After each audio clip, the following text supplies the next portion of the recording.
जय जगन्नाथ। आमर ज्योतिष शास्त्र रे 12टी राशि अच्छी। यही 12टी राशि मध्य मेष राशि गोटे। आसतु आमे यही मेष राशि विषय जानिबा। मेष राशि रे जो पिला जन्म हुए तार भविष्य कौन थाए, से किपरि व्यवहार करे, आगकू किपरि बढ़े, आमे गुटिए पर गुटिए राशि विषय रे वीडियो करिबू। आज मेष राशि विषय रे करूछु, तेणु मेष राशि विषय रे जानिबा। मेष राशि रो वर्ण रक्त वर्ण थाए। मेष राशि रो वर्ण रक्त वर्ण थाए। दिग पूर्व दिग को दर्शाए। आकृति मेंढा सदृश। यह वनचर राशि दिवस रे आउ एई राशि मेष राशि यार घात चंद्र विषय रे जानिबा। मेष चंद्र यार घात चंद्र, मेष चंद्र घात बार रविवार, घात तिथि षष्ठी ओ घात नक्षत्र यार मघा आसीथा।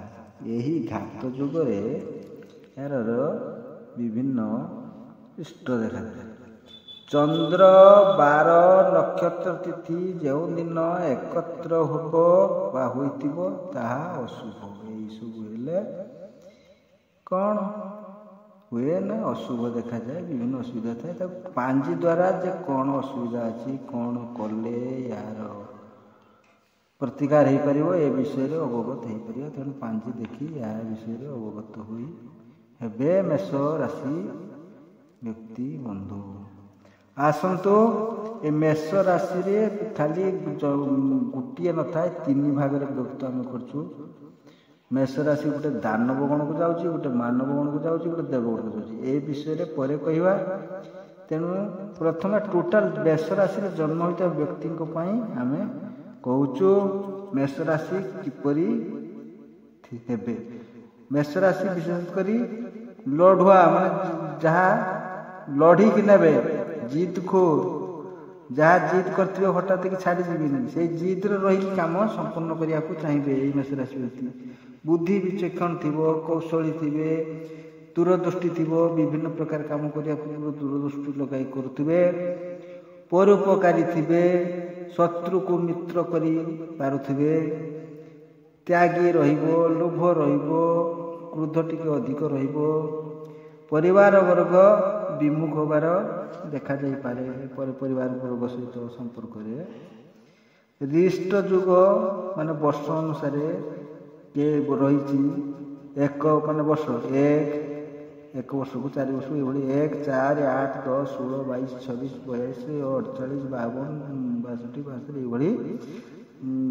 घटी पारे। तिथिर केउ समय रे केउठारे केउ स्थान रे जन्म होइचंती, विशेष करी जदि समयटा ठीक रुहे स्थान विशेष रो ये सब जुग कैलकुलेट हो पारे ठीक भाव। दुख कष्ट रोग सुख ये विभिन्न प्रकार अग्नि भय शत्रु भय विभिन्न प्रकार मृत्यु भय यह सब रिष्ट जुगरे संकेत दिए। जदि पूर्ण जोग थाए मन पूर्ण जोग माने आपनकर चंद्र पंचम सप्तम नवम एकादश घरे थिले, यही सब घरे यदि मेष राशि व्यक्ति चंद्र पंचम सप्तम नवम एकादश घरे थिबो तेणु से भल। यही व्यक्ति बहुत दिन बंचती एवं धर्म मासरे भल तिथि नवमी तिथि भल बार बुधवार ये बार से वियोग हुए। विशेषकर क्षीर जनित रोग कि गोटे बड़ बड़ ये रोगरे विशेषकर मृत्यु हुए, भल मृत्युटा हुए। जाओ आसंत एबे जानिबा 3 राशि विषय रे।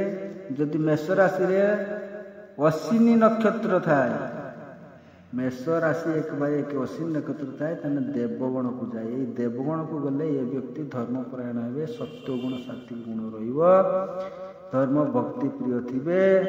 एमाने विशेष करी कली द्वंद्व ये सब खराब कुसंग एमनको घटिब नाही। भल चिंताधारा एमनकर जीवन अतिबाहित हेबो, आगको भल पथ नहीं गति करी एमाने गोटे भल किछि करिया पई चाहिए। अच्छा तापरे नरगण आसुची मेष राशि 1/2 दिजा नक्षत्र सहित रहिले मेष राशि এইଟା ନରଗଣ ବା ମାନବ ଗଣରେ ରହିବ। ଏଇଟା ହେଉଛି ରାଜସିକ ଗୁଣ ରହିବ, ବିଭିନ୍ନ ରାଜସିକ କର୍ମ ଉପରେ ରହିବ, ଭକ୍ତିପ୍ରିୟ ରହିବ, ସବୁ ପ୍ରକାର କର୍ମ ଉପରେ ରହିବ, ବଢ଼ିବା ପାଇଁ ରହିବ, ଆଗକୁ ବଢ଼ିବେ, ଧର୍ମ ରହିବ, ଲାଭ ବ୍ୟବସାୟ ଏସବୁ ଭଲ ରହିବ, ସବୁ କ'ଣ ରହିବ। ଏଇଟା ଭଲ, ଏଇଟା ଖରାପ ନୁହେଁ। ନରଗଣରେ ବ୍ୟକ୍ତି ସେତେ ଉଦ୍ଧତ ହେବେନି। ତାପରେ ଆସିଲା ଦାନବ ଗଣ ଯିବା। କୃତ୍ତିକା 1/3 ମେଷ ଯଦି ରହୁଛି, କୃତ୍ତିକା ନକ୍ଷତ୍ର ସହିତ ମେଷ, ତାହେଲେ ଦାନବ ଗଣକୁ ଯିବ। ତେଣୁ ଏଇ ଦାନବ ଗଣ ବ୍ୟକ୍ତି ଉଭଷ୍ଟ ସ୍ମାର୍ଟ, ଅତି ସ୍ମାର୍ଟ ଦେଖାଇ ହେବେ ପିଲା ବ୍ୟକ୍ତି। ଯେଉଁ କାମ ବିଭିନ୍ନ ଭକ୍ତିଭାବ ରହିବ ସବୁ ଦେବ ପ୍ରତି, କିନ୍ତୁ ଏମାନେ ଟିକେ ଇଏଟା ଓଭର ସ୍ମାର୍ଟ ଗୁଣ ରହିବ, ମତି ଟିକେ ଇଏ ହେବ, ସବୁ ମେଳା ତାମସିକ ଗୁଣଟା ରହିବ ଅଧିକା ନା, ତାମସିକ ଗୁଣ ରହିବ। ପାଠ ପଢ଼ିବେ, ପାଠ ଭଲ ପଢ଼ିବେ, ଚାକିରି ବାକିରି କ୍ଷେତ୍ରରେ ଭଲ ଅଛି, କିନ୍ତୁ ଟିକେ ଦୁଷ୍ଟାମି କରିକି ଡାଇଭର୍ଟ ହେବାର ସମସ୍ୟାଟା ରହିବ। ମାନେ ଦିଗହରା ହେବାର କିଛି କ୍ଷେତ୍ରରେ ରହିପାରେ। କୈଶୋର ଅବସ୍ଥାରେ କିଛି ପ୍ରେମ ଭାବ ଜାଗିପାରେ, କି ଗୋଟେ ଭଲ ପାଇବା, ଏଭଳିଆ ବିଭିନ୍ନ ପ୍ରକାର ଇଏ ସବୁ କ୍ଷେତ୍ରରେ ତ ଅଛି, କିନ୍ତୁ ଏଇନା ଟିକେ ଅଧିକ ରହୁଛି। ତଥାପି ବୁଦ୍ଧିଆ, ଅଧିକ ସ୍ମାର୍ଟ, ବୁଦ୍ଧି ରହିବ, ଭଲ। ଦାନବ ଗୁଣ ଖରାପ ନୁହେଁ। ତେଣୁ ଏଇସବୁ ବିଭିନ୍ନ ରହିବ। ସାଙ୍ଗସାଥି କ୍ଷେତ୍ରରେ ଦାନବ ଗୁଣ ଯିଏ ବୁଦ୍ଧିଆ ଥିବ, ସାଙ୍ଗସାଥି ମେଳା କରିବେ, ସବୁ ସାଙ୍ଗସାଥି ସହିତ ଇଏ କରିବେ, ବ୍ୟବସାୟ କ୍ଷେତ୍ର ବିଭିନ୍ନ ପ୍ରକାର ସବୁ କ୍ଷେତ୍ରରେ ଭଲ ଅଛି। ତେଣୁ ଏଇଭଳିଆ ବଢ଼ିବେ। ତେଣୁ ଏଇ ତିନିଟି କେଉଁ ଗୁଣ? ଦେବଗୁଣରେ କିପରି, ଦାନବ ଗୁଣରେ, ମାନବ ଗୁଣରେ। ଗୋଟିଏ ରାଶି ମେଷ ରାଶି, କିନ୍ତୁ 3 ପ୍ରକାର ବ୍ୟକ୍ତି। ଏଇ ବିଷୟରେ ଆମେ ତ କହିଲୁ। କାଲି ବୃଷ ରାଶି ବିଷୟରେ କହିବୁ ଭିଡ଼ିଓରେ। ଆପଣ ଦେଖିବେ, ଜାଣିବେ ରାଶି ବିଷୟରେ। ରହୁଛି।